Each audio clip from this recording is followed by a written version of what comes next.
Jessica. It's go. Cool. Should we introduce ourselves? Hello, Joy. My name is Josie Lucas, and I am the discussion leader today. Jessica Matthew. Allie Hall. Lucas Brazier. Mariah Rago. Cool. Well, we read a lot of legal jargon from wax,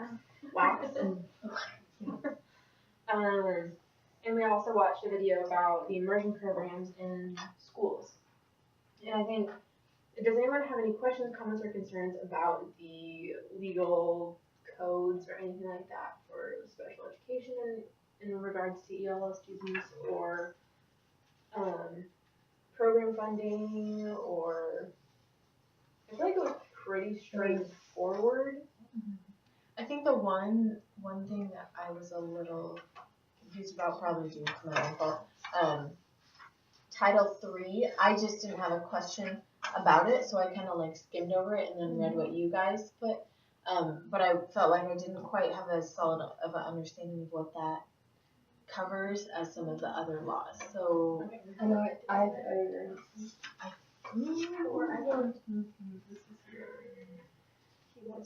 Title III, yeah. So Jessica and I feel like one other person talked about it. Do you guys mind kind of like helping me? Sure, yeah.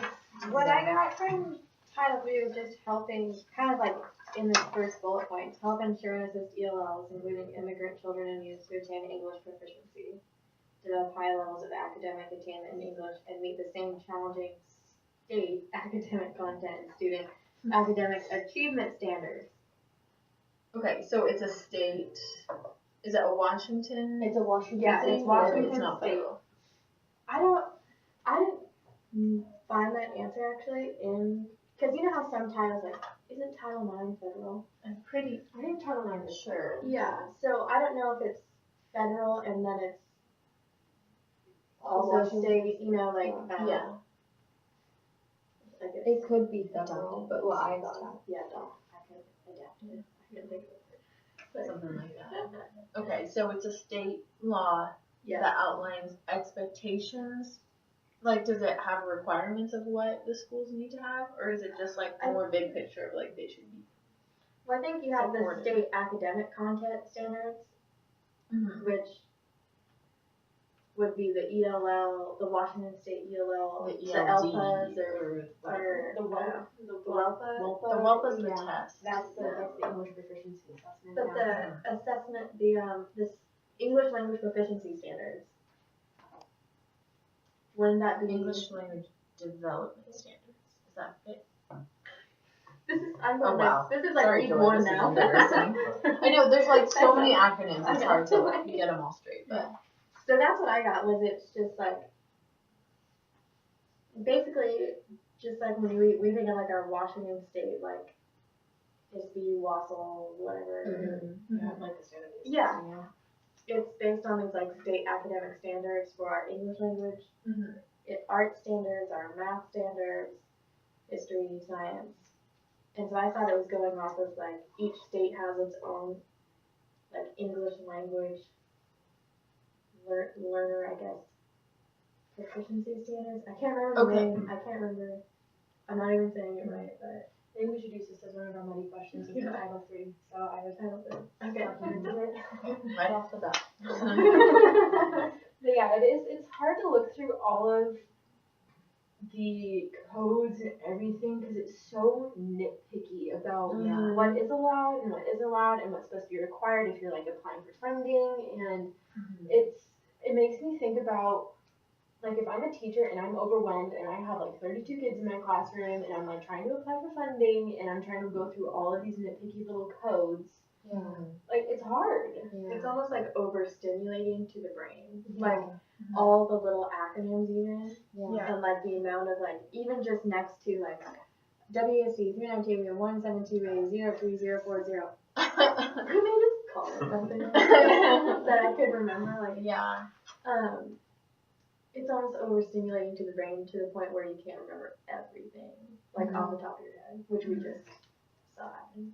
Yeah, for sure. I'm wondering if, sorry, I didn't mean to cut you No, off. you're fine. I'm wondering if the PowerPoint about the special education and how ELL students will sometimes just be thrown into special education because the teachers don't know what to do with them.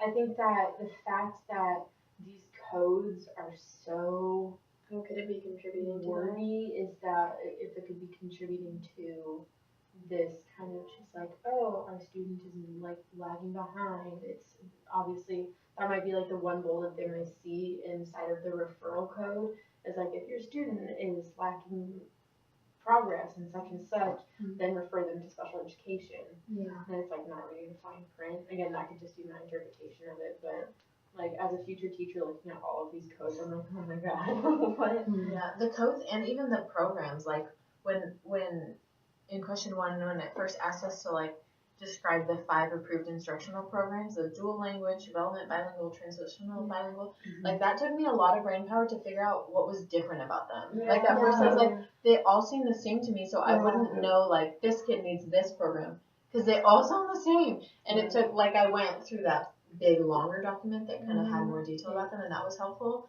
But even so, like if you, I can see like Josie was saying, if you aren't trained to know what to do with the ELL student, it's going to be really overwhelming, not only to look at the codes, but to look at the program options and be like, I don't have a good judgment Like on where they should go. Yeah. Yeah, so just give them a special ed or whatever. I think that also goes along with like they have underfunded training for teachers. They don't have properly trained teachers, but yet like trying to get the funding to train your teachers is you have to jump through so many different hoops that's just not where district's energy and motivation is going towards right now. That's a totally understandable process too, because like, you know, there's like school is like there's so many rules and laws and regulations that occur with school that like it, you know, you can't all necessarily remember like every single rule that all takes place, you know. And I feel like to be able to understand even like a couple like or even like to understand one rule fully and developmentally, because like, you know, there's, you know, I think a bunch of info even on just one rule that even took place with the 392.160.010. Obviously, you know that one there. You know, because like that one. yeah, right, exactly. So there's like so much info to it that it all just like, you know, I don't know how to fully understand it exactly right at the moment. And it takes a lot of time, and time is precious. So precious to educators. Yeah. And so it's is there enough time to? It's not like I have to understand like a full on like law necessarily, you know, because like I understand that like there's a lot of time that even takes place in even building like these laws and regulations that they end up constructing a whole entire like massive whole entire system about it, and it's almost like it's like sounds bad because there's like so many of these like laws that like but there's like actually like one that's even like more difficult to understand than the other. And I feel like that's like one thing that's different between like each and every person. Because there's not like there's like actually a full-on school system of where there's like because you know they treat each kid as an individual, and it's like the individual doesn't necessarily belong to the whole school system because they're still becoming accommodated and even used to the system about it. And it's not like I don't know how even the school system works. I don't even know how the school system works. So this is even kind of like a lot of information, like this the PowerPoints that we went through, the Adobe articles that we went through, because they were all like washed in laws and program model descriptions. You know, it was I wonder. Yeah. Sorry. it was only no. I wonder. This is probably wishful thinking. If there's like people who help with this kind of like understanding of laws and different programs, if that's even like if any school, like if any school district even has a person that is like they're dedicated Expert kind yeah. I'm sure there are. I'm sure there's a specific position that's filled by somebody who their main job is to look through like the legal jargon of what a district needs to do in order to get appropriate funding for certain programs or get like alternative programs. I'm fairly certain that there is someone who does. So like if you had you're like, oh, I have a student who is I think needs some sort of maybe like transitional program or dual language program, but I'm not quite sure. I don't know what laws, it's all kind of molding together.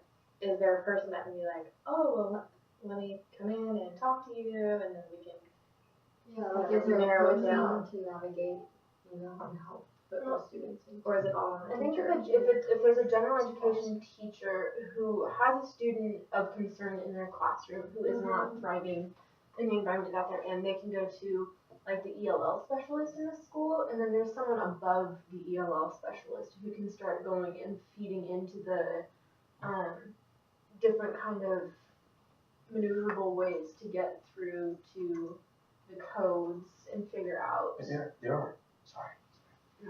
I was gonna say, but there are so many ELL specialists out there that like, I feel like each one almost like even varies in between each individual. Cause like, even as a teacher, every teacher's different.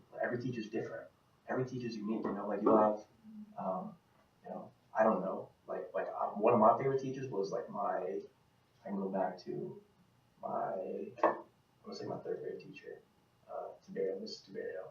She even lived in my neighborhood, and just the way that she always like kept like the classroom kind of like exciting and had like enthusiasm that like took place, even in like the most like boring like learning how to do division, learning how to do division practically, and I wasn't like I didn't like necessarily do well in class, but I was in third grade. I didn't need to do too well in school, So like for that one thing to be remembered, is that like that's one thing that like I like to understand about being a teacher, and about even be able to cultivate not just but like to be able to have a personality that's like that can be relatable to my work classroom.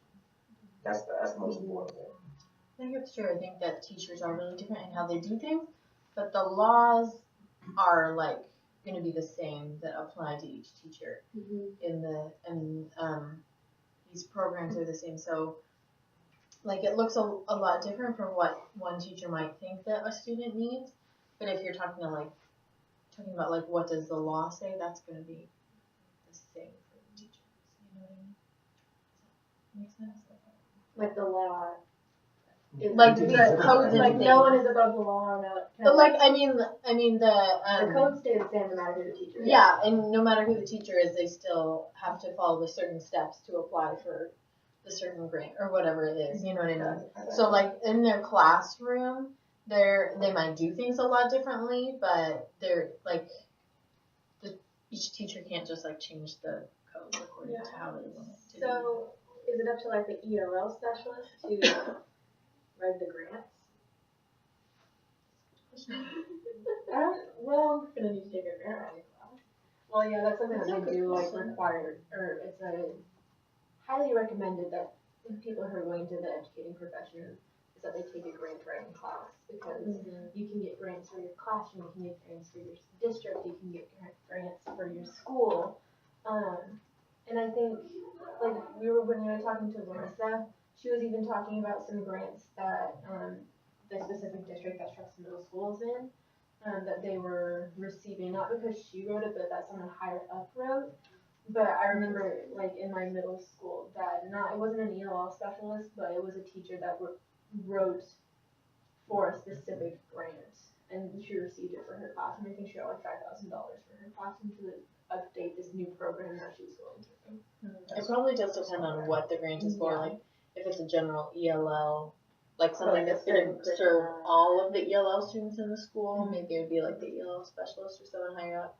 But I know my teacher in 8th grade, my language arts teacher applied for a grant that was specific like to his classroom, so he wrote that. I remember he had us help him write it. We wrote parts of it, which is all you helped him write. Yeah, like he had us each write our own copy of why he should get iPads for his class. And like in groups, we like made a proposition, and yeah, it was good. Okay, that's off topic. Sorry, but I know that he was like responsible for writing that, so it probably depends on what the grant is for as well. To transmit the iPads. The year after we left, we got him Oh. the Easter, so we wrote the grants, and And the you next did kid's it. got Oh, him. yeah. Yeah, but he got it, so that was good. So if we have no more questions, comments, concerns about laws, grants, codes, anything like that, I would like to talk about this awesome little movie. I call it a movie because it's an hour long. Yeah. It's like Yeah. half Yeah. version of a video. Yeah. Um, short. But the immersion programs I think are so cool and needed in our school systems. And one thing that I'd like to bring up first is I think Al, you mentioned Westview School. Westview and Madison. Okay, yeah. Do you know what does their immersion program entail? I don't know. I tried to figure out because I wound OSPI to see what there was, Same and here. Westview and Madison came up. So I went to their school websites, and like Westview, I think both of them. Spanish, right? It said, yeah, one of them had like a little tab that said immersion program. So I was like, sweet information. And I clicked on it and it said like no information at this point. And I was like, okay. So I think that was Madison, but yeah, I was hoping that you guys would have more info on that because I didn't, those were the two that I found. And I was only looking at OSPI, so like at public schools. I didn't look into like private schools or anything I like didn't find that. much information either because I also like read, I think some of your posts even mentioned about like there being a lack of information. Yeah. And I mentioned that like in my post as well because I found the same thing. Yeah, I know one of you mentioned a Montessori school or something like that, I think. Yeah, I have a. It was I a have preschool. It was a preschool, and Okay. it was like it had daily Spanish time. That's kind of what. Is that here in Bellingham? Yeah. I think that's called the Madrona School. Yeah. There's a I think it's a preschool that is called the Madrona School, and they incorporate outdoor activities in Spanish into their curriculum, which is actually very cool. I wish I could job there. But it's very cool. Oh, kind of going off that and kind of discussing about what an immersion program would look like in like Westview or Madison. Brought to mind Wade King Elementary in Bellingham, which has what did you call it? International. It's called an International Baccalaureate Program. Yeah, and so they have an entire classroom dedicated to Mandarin. What am I reading? To Mandarin. So I was just wondering would that be considered like part of an immersion, like Yeah, I think an immersion school, or is that just kind of integrating like multicultural education? well, if it's like all in that, like, I feel like it'd be immersion. Yeah, does it have to be 50-50 to be considered an yeah. immersion program? I think it has to be, because I think the Mandarin program is like PE where you go. Yeah, that's 3 days a week. We were talking about this before. Oh, I thought you meant they do PE in Oh. Mandarin.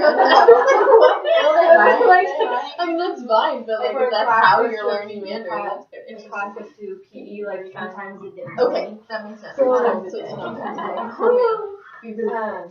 because I don't think it's considered an immersion program until the kids are like that's all that they're hearing for a good portion of the day. each day. Instead of just one class. Instead of just like maybe 45 minutes a day. Oh, okay. Because full on immersion is like you immerse yourself in the language. There's no other distractions with it.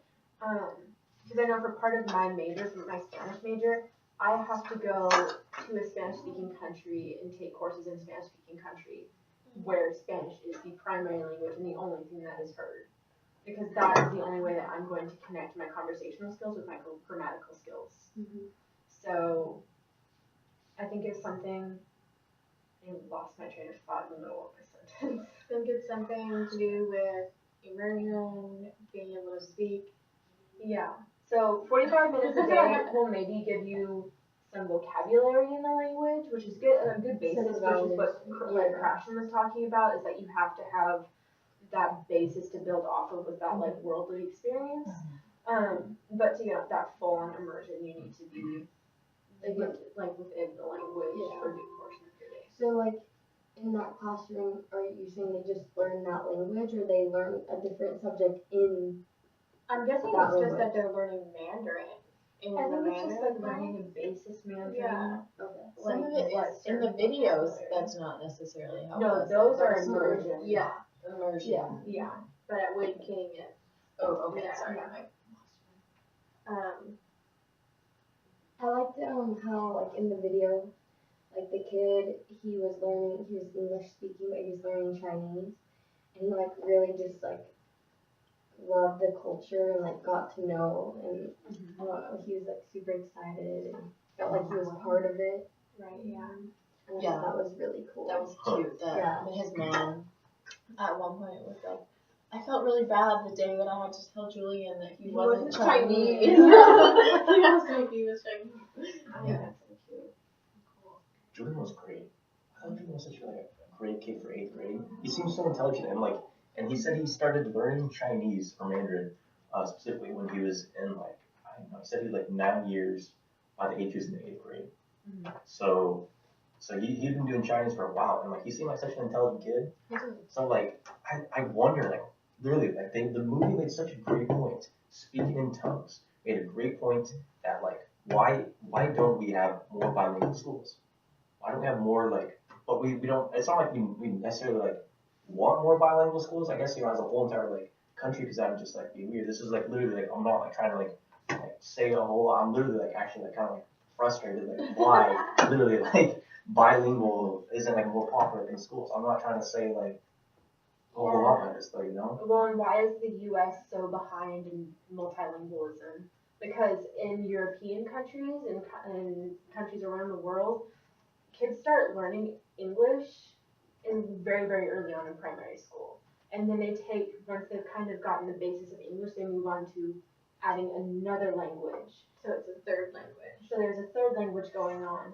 Whereas here in the U.S., my personal experience with becoming bilingual is that I wasn't exposed to a foreign language in school until like early high school, late middle school. So it's like, why? It's not ideal. It's not ideal. It's not like, because I think like as people, like you can't all learn a language all at the same time, all at once, like all tests are taking place. Because like I feel like even as children, like practically, I learned like probably my first word when I was like, 9 months or 8 months, something like that.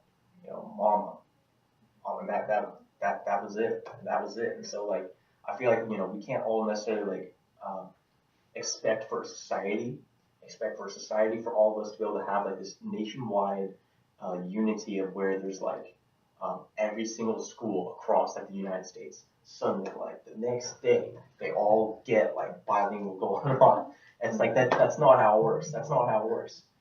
It's like they can't get all the schools to do that. So I think even if they make the change of even like but not like the change, but like more kind of like consistent running of at least even like one school like in going on at least of even bilingualism, because like even as a high school in the Whatcom district, it was a struggle. We couldn't find a single, or not a single, but we couldn't find hardly any. Like, well, not hardly any, but like literally like there's like a total lack of bilingualism going on, and I don't know if like the whole entire school system, if they all understand like what else is all going on, because it's like so difficult to even say about how there's like a lack of bilingualism going on, and so like for that to take place, like I can only like barely even like begin to really grasp that idea.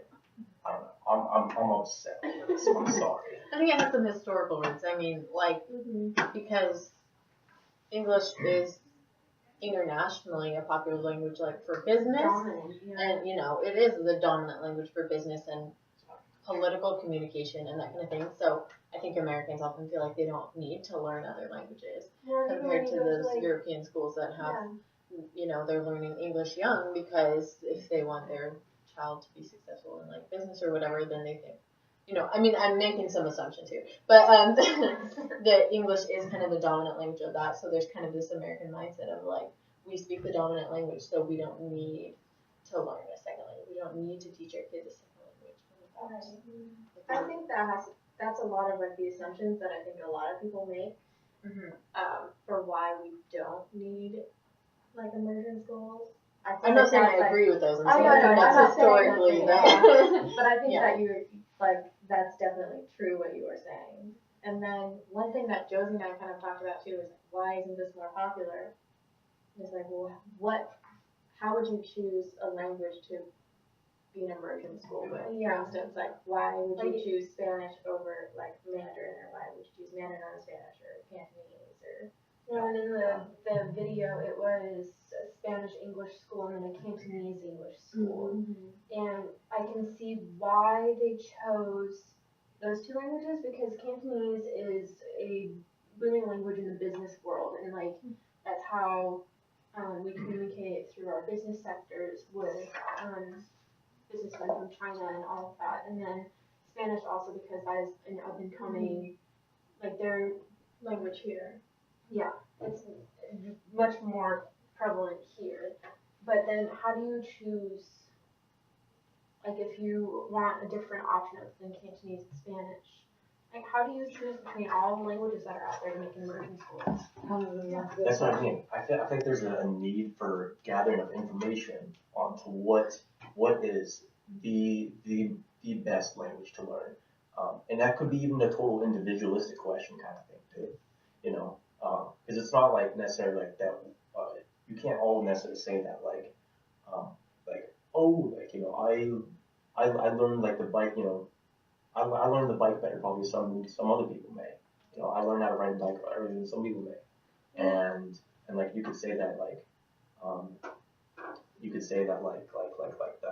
like other people learn how to even like draw better than others.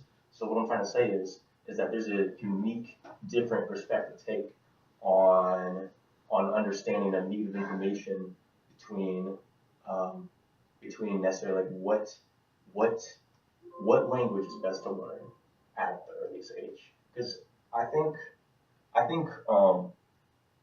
like we can't all necessarily like disagree to say that that like learning a specific language is easier than others.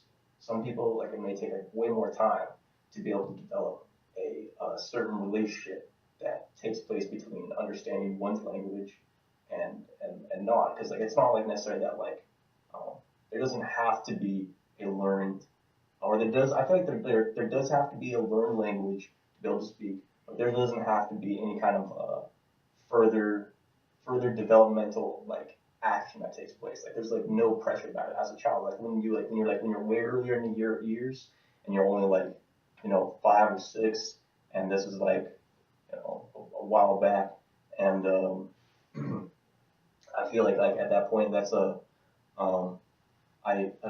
good time to start like learning another language. But you know, it's not like someone else. What I think is like with the different languages things, I don't think like choosing a certain language, I think no matter what the language you choose, I think it's good for expanding your knowledge. Yeah. Like they mentioned, like it's just good for your brain. Like it opens up, you know. And especially at that point in development in a child's brain, when you're entering like kindergarten, first grade, the child's brain is in such a state of development that adding another language in there is just causing you to think more critically and deeper. That yes, learning one language would do that, but adding a second language on top of that is just making it so much more impactful. But also you have to continue that throughout your life. Yeah. Like continuous learning, because for instance, like when I was in kindergarten, right? Yeah, kindergarten. Before kindergarten, we learned like sign language. And I used to be able to sign words and sentences, like just as fluently as I could do like my speaking. But after I left that school, which was in 2nd grade, I forgot it all. No, I don't remember anything. Same. And so you kind of have to, I feel like you have to have a little bit of like, I don't know, like consistency throughout the education system maybe, even though like geographically, for instance, like in Skagit County, it'd be really, really helpful to have like dual language of Spanish, right? Mm-hmm. Where in Seattle it might be different, where on the East Coast it's going to be different. Mm-hmm. But what if you move from like Seattle to like New York City? Like in the middle of your education? Yeah, in the middle of your education. Like how is that going to affect, like are you just going to lose everything? Or do you have to go to like another, do you have to find one in like New York that's a Spanish, English immersion school, or do you just conform as a country, which I'm not really a big fan of, but you like conform as a country and say, we're going to do, you know, these two languages as our, you know, bilingual schools, and we're just going to bring it up through the system starting, you know, now or something. Well, when I kind of was thinking about the same thing, but in like a different way, because I saw like there was a preschool and maybe a couple of different schools, but like if you're learning in preschool, like they should have more schools to continue on that bilingual. You know, I think one of the biggest challenges is just resources of teachers that are capable of teaching in immersion. Right? Immersion. And teaching immersion, because like it's so, I love the idea of like, yeah, anywhere you go, you've got these different options of like, were you starting a Mandarin program here? Well, now you moved here, and there's a Mandarin program there too, because we've got all these programs all over the place, but like we just don't have the teacher resources to do that. You know what I mean? Like I would love to be able to have a bilingual classroom, but I'm not bilingual, so I can try, and I do. That is a personal goal of mine to like strive towards that, but that it will take a lot of years for me to get to the point where I'll feel comfortable actually like teaching in that way. You know what I mean? Yeah. So it's just a matter of resources. I think is one of the biggest challenges to having bilingual schools, that because we weren't necessarily raised in bilingual schools, we don't necessarily have the same skill set to teach bilingual schools as someone in a country where they were raised in a bilingual school as well. It almost feels like it'd be like a 30-year long, like, kind of a process. Like it's going to take a generation of turnaround before it's like we've got more comfortable resources for it. Yeah. Well, I also want to bring up the, I don't know, like the resistance against immersion schools, because you kind of touched on this a little bit earlier, but like the American citizens who believe that English is the end all be all. Like this is our country, this is our language, we speak it here, and that's it. We don't need immersion schools. I just think that's ignorant. And then you have the immigrant parents who come to the schools and say that we don't want our children learning Spanish at school because we already speak Spanish at home.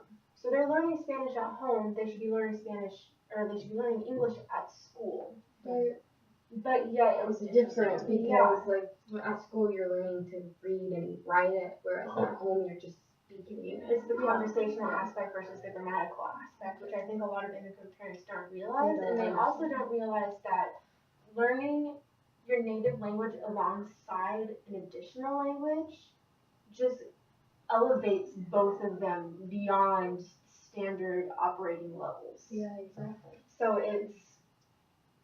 if you have a student who comes in from, what's like a random country? Just any country in the world. Japan. Okay, if you have a student who comes in from Japan and they get thrown into Whatcom County, does that mean they have to find a school that teaches in their native language in order for that to be successful?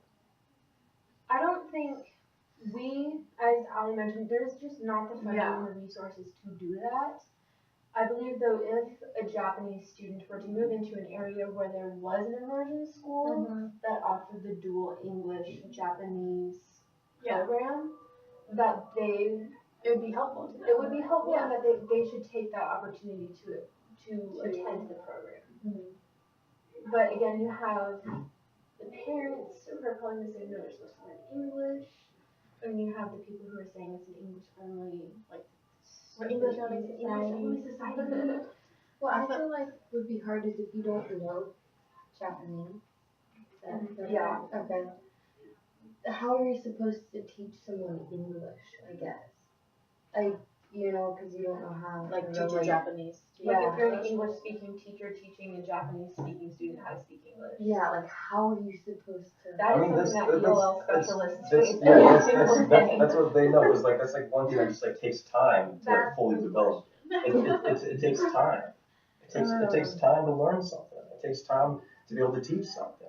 You know, that's. Well, and that's in the video, the first day of school that those kindergartners went into that Cantonese speaking classroom, that teacher did not speak any English to them at all. It was all in Cantonese. Yeah, she said that. And those students probably had never, unless they came from a background where they had heard Cantonese before, they never heard it before. Mhm. So they were just like thrown into that environment. And she's like, okay, we take our backpack, we put it up here, we put our like snack, and they'll look at Alex and He's like, what am I doing? once you're put into that environment and you are surrounded by that language, you start to pick it up. Pick it up, yeah. And you start to be like, oh, I know that this word means backpack, and oh, I know that this word means snacks, and this is, and then you slowly just build off of that, and then also with some like grammatical support through reading and writing, then it just kind of blossoms. And in my experience, my foreign language experience is that there is a moment in time. It's like a very specific moment that it clicks. Like it's no longer just like I'm translating from English to Spanish. It's like, okay, this word now has a new meaning in my mind. Not only is it a backpack, but it's also a mochila. So it's like this thing now has two words. It's not just like, oh, it's a backpack, which then is translated into Spanish. So it's like, it's just like anything that you're learning too. So like you play soccer, right? And a lot of it's probably second nature to you now. Yeah. Like compared to if I went out and played soccer, it wouldn't be second it's nature. gonna be a hot mess Yeah. out there if I don't play soccer. But like if I put someone like, do you ride horses? I do ride horses. Okay. Do you No. want to? So if I was like, oh hey, come over to my house and we're gonna go to a horse show and you're gonna ride in this horse show. Right? You're And falling I off. just threw you on. I wouldn't put you on a horse. I mean, I'm winning some horses. You can't force someone to ride a horse. You know, or to me it'd be like second nature, like, oh, I know how to do this, and I just do it. Kind of like you said, you know, a backpack and mochila. We learned a new word today, guys. Mochila. Mochila. But eventually, it just like clicks in your mind, like when you're learning anything, even like calculus. Sometimes it just clicks. Yeah. Like you're like, oh, okay. I just, with our, again, I go back to that whole, like, the United States is a melting pot of all of these different diverse cultures and languages. And the ignorance that comes with these English-only laws that don't allow you to teach or speak in your native language in school systems, it just kind of blows my mind a little bit, and it just, I'm not quite sure how to respond to it, because it's something that is so foreign to me, because I understand and see the value in this kind of bilingual culture that we are now kind of entering into. Mhm. But to think that there's someone out there or people out there that just don't see the value in it yet, it's like, wow, how do you make them understand without seeming pushy and overbearing and dominant? Would like the first? This is kind of unrelated. That's okay. Okay. It's a discussion. It's a conversation. Would the first step towards like immersion schools and having bilingual students be toward multicultural education? Like, would that be considered like a first step? I don't think so. Like when you think about like what Wade King is doing, for instance, would that be kind of like the first step of immersion, like of an immersion school? Like the first basic Like a step? building block. Like a Yeah. building I block. would say it would kind of be like, yeah. Because Wade King does the same where it chooses one country like a year and then builds off of that one country and learns about the culture, language, all of it. And so that's kind of like the multiculturalism that we're talking about. And I think that is a step into the immersion. If you can't get the best thing, which would be a teacher that speaks fluently and teaches fluently in a different language, I would think that multicultural education would be the next best thing. Mm-hmm. Because I remember, like, in 5th and 6th grade, I had the same teacher in both years, and she taught us for 2 years Spanish, because we had lots of Spanish-speaking students in our class that were immigrants. And so I was just wondering if that's kind of like the first step into having students who value like bilingualism. Mm-hmm. And then once you have students who value it and then who go to college with that mindset to then teach bilingualism, then would the next step be? I feel like this is a really big process if we're gonna do immersion schools. I feel like it's difficult to really say like the whole entire like scientific data on what the value of each language is like characteristic to each person.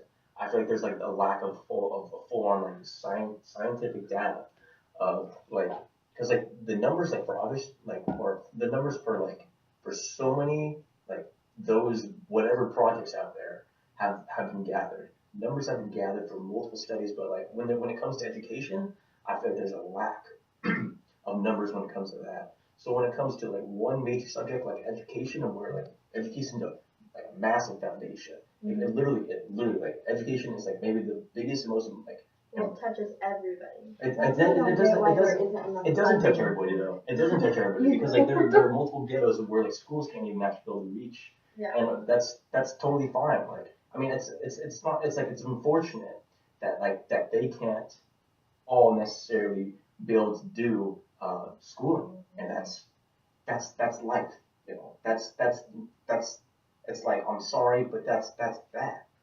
And I don't know. I mean, there's part of me that's like, that's that, but we shouldn't just let it be that because that's how it is. Isn't it illegal You know? for you to not have a student enrolled in kindergarten? I'm not. You don't have to send your child to kindergarten, but they should be there for first grade. I'm not saying it's a good thing that there is a whole entire like let me think, multiple sections of the United States that are they all can't be able to go to schools. I don't think that's necessarily like a good thing, but that is like that's the reality. Yeah. That's the reality. That's all I'm trying to say.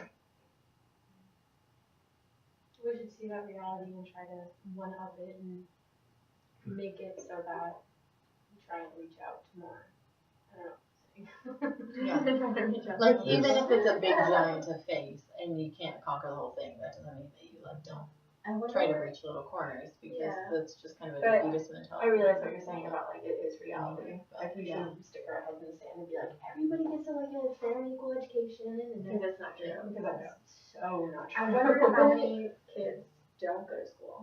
It's just weird to me because I feel like everyone knows like education is the most important thing for everyone.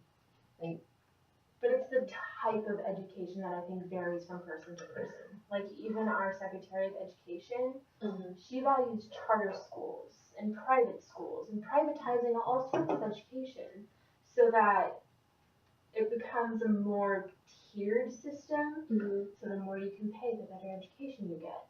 And so that's just gonna like kind of build that divide. And you have to pay for charter schools.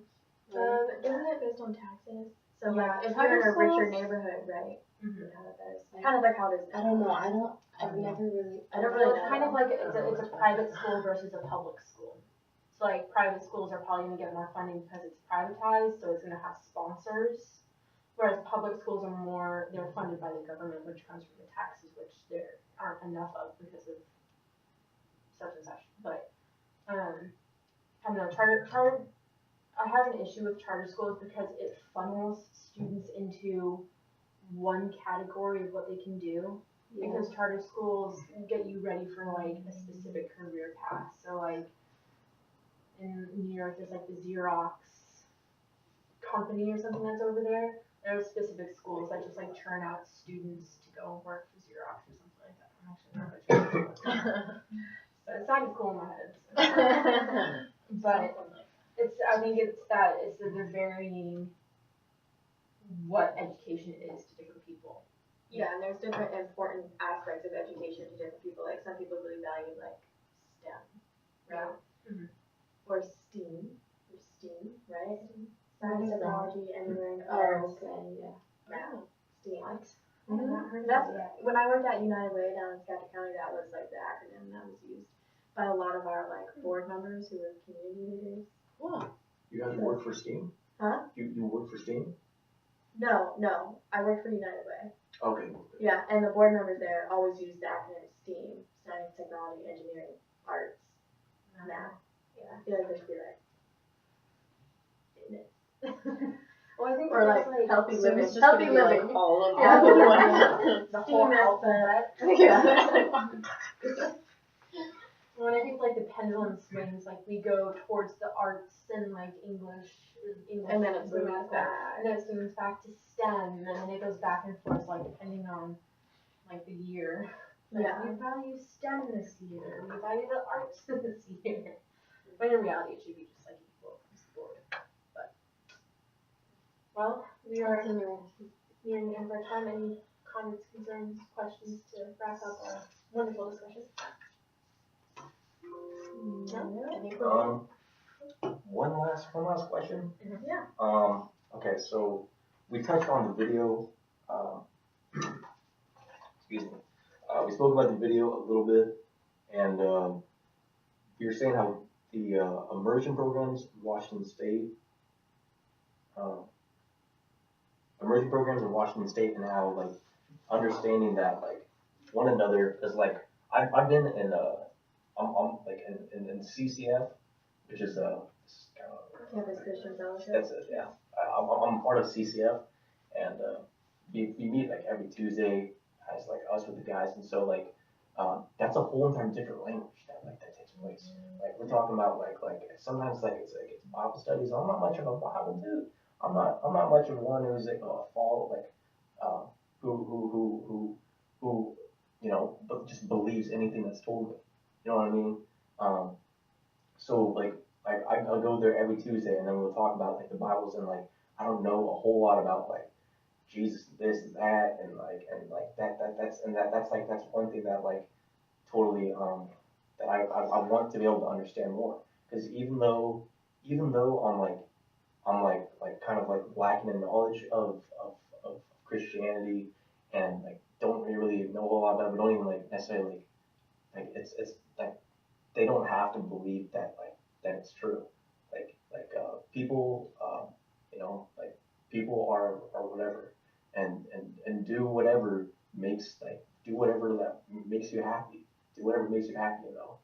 So being part of like CCF has taught me that like that it's a whole different language when I'm studying the Bible scriptures, and like when I'm like and that's one thing that like I still want to like understand more, because like I you know I'll even like miss some things that are in the Bible, and I'll be like, oh, like what the heck, like this is, well, Josh, you know, it's 4-8, like whatever the heck, like that's the verse or whatever, and then so like the language of it is totally different, because I'll read and I'll be like, oh, like I want to understand it though. I want to understand it, but it's like, you know, being a person who's not really like fully affiliated with full Christianity, I don't have to understand it, and that's like a reality that I'm accepting. But it's like I could understand it better. I think it's an interesting point that like these different groups of people kind of like even within English have their own sort of language. Like there's almost like I mean I've grown up in a Christian family, and so like I always joke that there's kind of like Christianese as a language that they just kind of like throw around words that if you haven't grown up in that are like would be so confusing, you know? And so I think that's true of like other faiths as well. Like it just kind of goes to show like the diversity of language and how language ties with culture, as we were talking about earlier in the quarter, that you like your language can be really an important part of your identity, because it like you kind of talk in a certain way and you develop a vocabulary around kind of what's important to you. So it changes depending on like even different people groups that speak a same language kind of develop different vocabularies, which kind of ties into what we've been talking about. Like just meeting that diverse need is going to be different, and each teacher might do that differently based on their own background, if it's a faith background, or if it's just a people group background or a socioeconomic background or whatever it might be, like even speakers of English kind of develop their language differently. Yeah, language development is one thing that totally takes time. And there were, I was kind of like, I've kind of been like confused by language sometimes too, because it's like I don't know a whole lot about Christianity. That's what I touched on. I don't know a whole lot about it, and again like when people like can like always like say like all these words and it becomes like part of our identity, like it's because you'll say there's Christianese and you'll say that and then it's like and words can't necessarily just be like thrown around. I think no, they can't because that's just root and then that's just like living in it's not a true lifestyle in my opinion. And like I can say that like I am like I've been a part of the Christianity since the beginning, or CCF since the beginning of the school year, and I've been doing that because I've been like trying to like get away from like this old lifestyle I had, where I was like trying to, and so I was trying to like anyways I wasn't trying to say anything. Anyways, see like Christianity has helped me steer away from this old habits of these like not old habits but these old grossness of me of like well, almost like every weekend I would like go and just like get like super drunk, and I thought that was like the thing to always like do in college. You know, I thought that's like what one like had to do. So it took me time to realize that like one doesn't like have to do that every single weekend. This is my community to reach out and maybe like get a better understanding of what it's like to actually not like live this terrible lifestyle. Because like it's like I almost felt like an emptiness almost like each weekend from it, and that's part of the reason why like I don't drink so much, and so like for me to now be at this point where I'm sorry sorry that was so bad of where like I've been like so like Christianity is the point of my outreach for kind of like a hope to contain these feelings about myself or whatever.